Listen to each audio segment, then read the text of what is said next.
नमस्कार मित्रांनो, महाराष्ट्रात सध्या पावसाचा तुम्हाला माहिती आहे की हाहाकार सुरू आहे। मान्सूनची सर्व आगमन झाल्यानंतर पावसाची प्रतीक्षा बघत आहेत। शेतकरी हवालदिल झालेला आहे। पाऊस कधी पडणार आहे, कारण पेरणी करायची आहे। पेरणीला उशीर झालेला आहे आणि पावसाची सर्वजण प्रतीक्षा करत आहे।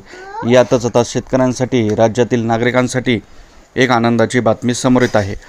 प्रतीक्षेला अखेर आता पूर्ण विराम मिळालेला आहे। मान्सूनच्या प्रगतीस पोषक वातावरण निर्माण झालेलं आहे। नेमका आता पाऊस कधी पडणार आहे याविषयी आपण आता माहिती घेणार आहोत।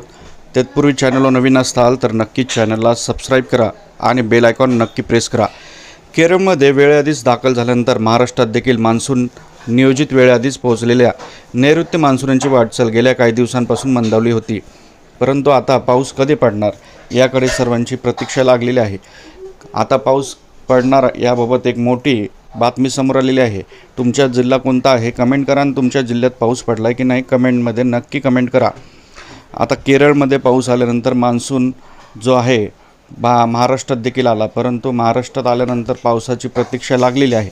आता येत्या काही 4 ते 5 दिवसात भारतात संपूर्ण त्याचप्रमाणे महाराष्ट्रात देखील भरपूर ठिकाणी पाऊस पडण्याची दाट शक्यता हवामान खात्याने वर्तवलेली आहे। त्यामुळे पेरणीची घाई करू नये अशा प्रकारे वेळोवेळी राज्यातील सर्व हवामान खात्याने सांगितले होते, परंतु आता मान्सूनचे आगमन हे येत्या 4-5 दिवसात होणार आहे। पाऊस सक्रिय होण्याची शक्यता आहे। आपल्याला कसा वाटला व्हिडिओ कमेंट करा आणि परत भेटूयात नवीन अपडेट्ससोबत।